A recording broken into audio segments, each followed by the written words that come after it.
Hello दोस्तों, आपका स्वागत है। आज हम बात करने जा रहे हैं attack on Titan final season के थर्ड एपिसोड के बारे में। इस एपिसोड में क्या हुआ, पहले मैं इस एपिसोड का रिव्यू करूंगा, उसके बाद इस एपिसोड को एक्सप्लेन करूंगा। तो स्टार्ट करते हैं इस वीडियो को। Maybach music. Bitch up from the till I die. On the east side till I die. Till I die.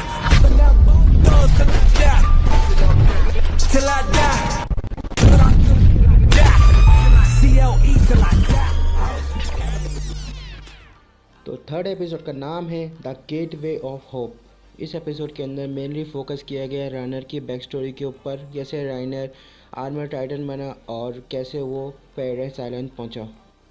राइनर की जो मम्मी थी वो एक एल्डियन थी और राइनर के जो फादर थे वो एक मालियन थे। इसका मतलब दोनों ने इंटरकास्ट शादी की थी, और हम सब जानते ही है इंटरकास्ट शादी में कितनी प्रॉब्लम होती है। इस वजह से राइनर के जो फादर थे वो राइनर और उसकी मम्मी को छोड़ के चले गए थे। इससे राइनर हमेशा सोचता रहता था, काश मैं ऐसा कुछ कर पाऊँ कि मेरे पापा मेरे पास वापस आ जाए। और प्रेजेंट में भी राइनर उतना ही परेशान होता है अपने पास्ट को याद करके। इसीलिए राइनर ने वॉरियर्स को ज्वाइन किया था, एक दिन टाइटन फॉर्म लेकर वो सब कुछ ठीक कर सके। उन टोटल 7 लोगों में से 6 लोगों को सिलेक्ट करने वाले थे टाइटन एबिलिटी इनहेरिट करने के लिए।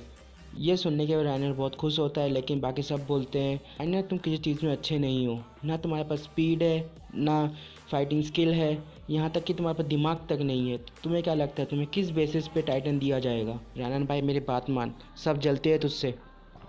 फिर जब राइनर पुरको को जवाब देता है तो पुरको राइनर को बहुत मारता है, तो राइनर को बचाने के लिए कोई भी नहीं आता, यहाँ तक कि एनी भी वहाँ से चली जाती है। सिर्फ ब्रैड टोली राइनर का साथ देता है। उसी के पास का दौरान हमें दिखाया जाता है एरन बैठा हुआ है और विश करता है ऐसा कुछ हो जाए कि सारे गार्ड्स की नींद खुल जाए। मतलब बेसिकली फर्स्ट एपिसोड बता रहे थे। फिर हमें दिखाया जाता है सारे टाइटन होल्डर सेलेक्ट कर लिए गए हैं और सबको अपने एबिलिटी के ऊपर टाइटन मिल चुके हैं। जैसे कि फीमेल टाइटन की स्ट्रेंथ है, उसके बाद स्पीड है, अपने बॉडी को हार्डन कर सकती है और वो उसकी स्ट्रेंथ को बढ़ा देते हैं, और ये टाइटन मिलता है एनी को। दूसरा टाइटन है आर्मर टाइटन की मेन एबिलिटी है उसकी हार्डनेस। वो अपने फुल स्पीड से किसी वॉल को हिट करेगा, उसके सामने कोई वॉल टिक नहीं पाएगी, और ये टाइटन मिलता है राइनर को। अगला टाइटन है जॉ टाइटन की मेन एबिलिटी ये है कि अपने जॉ के मदद से वो कोई भी चीज़ को तबाह कर सकता है। ये टाइटन मिलता है मार्शल को।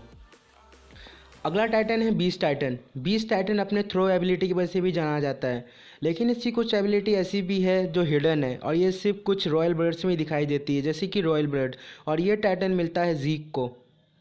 अगला है कार्ड टाइटन चीज़ें कैरी करने में इस्तेमाल में आता है, और ये टाइटन मिलता है पारिक को। कार्ड टाइटन वॉर जोन में बहुत इस्तेमाल में आता है, जैसे कि चीज़ें कैरी करना। बेसिकली कार्ड टाइटन से गधा मुजरी करवाते हैं, और तो ऊपर से वो लड़की है। तो फाइनल टाइटन मिलता है ब्रेड टोल को मिलता है क्रोसल टाइटन, जिसको गॉड ऑफ डिस्ट्रक्शन भी बोलते हैं।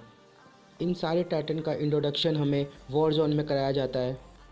अब जो पोर्को है उसको बहुत गुस्सा आता है कि राइनर जैसे को टाइटन मिल गया लेकिन उसको नहीं मिला, लेकिन वो कुछ कर नहीं पाता, वहाँ से चला जाता है। अब सब सेलेक्टेड वॉरियर्स के लिए एक फेस्टिवल रखा जाता है। वहाँ पर राइनर अपने पापा को देखता है, उनके पीछे जाता है। उनके पापा डर जाते हैं कि अगर किसी को मालूम पड़ेगा उसका बेटा एक एल्डियन है तो सब उसको मार डालेंगे। इसके लिए उसके डैड वहाँ से डर के चले जाते हैं, और राइनर को रियलाइज़ हो जाता है उसके डैड अब जा चुके हैं। उसके बाद राइनर अपने मिशन के लिए चला जाता है अपने दोस्तों के साथ फाउंटेन टाइटन को ढूंढ के वापस लाने के लिए। फिर वो पैराडाइज आइलैंड पहुँचते हैं और अपना सफ़र शुरू करते हैं। थोड़ी दूर जाने के बाद वो लोग कैंप करने के लिए रुकते हैं। राइनर और बाकी सब बहुत डरे हुए हैं पैराडाइज आइलैंड पे अटैक करने के लिए। फिर राइनर सबको मोटिवेट करने की कोशिश करता है, लेकिन वो कर नहीं पाता। उसके बाद मार्को उसको सच्चाई बताता है कि तुम कभी सिलेक्ट होने ही नहीं वाले थे, अगर मैं जाके सीनियर के सामने पार्को की बुराई नहीं करता।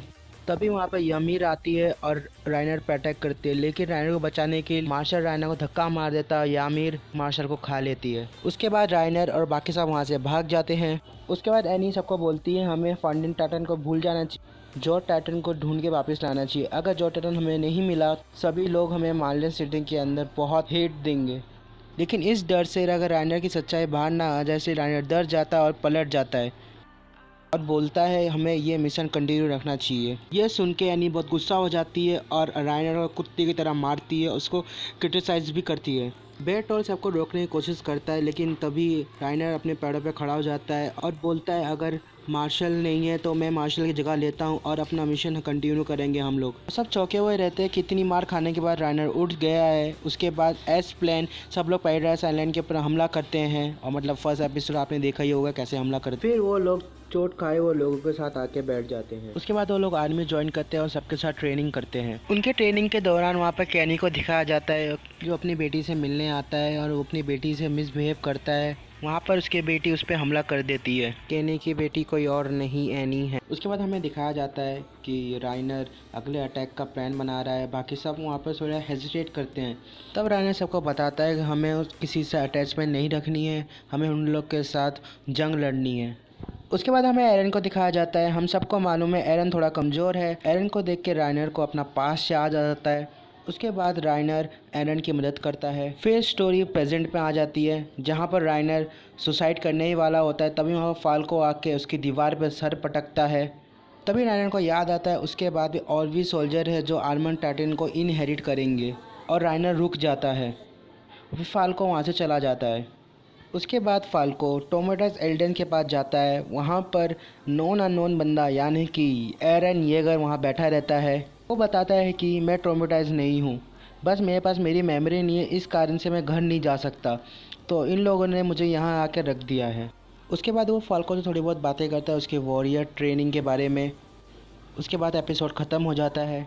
एरन येगर का डेडिकेशन देख रहे हो। मार्लिन से बचने के लिए एरन ने अपना लेफ्ट पाँव ही काट दिया। लेफ्ट पाँव कौन काटता है यार, यहाँ पर छोटी सी उंगली कट जाती तो दर्द होता है। हम ये जानते हैं कि तेरा लेफ्ट पैर वापस आ जाएगा, लेकिन भाई क्या इतना क्या डेडिकेशन लेके अपना पाँव काटता फिर रोज़।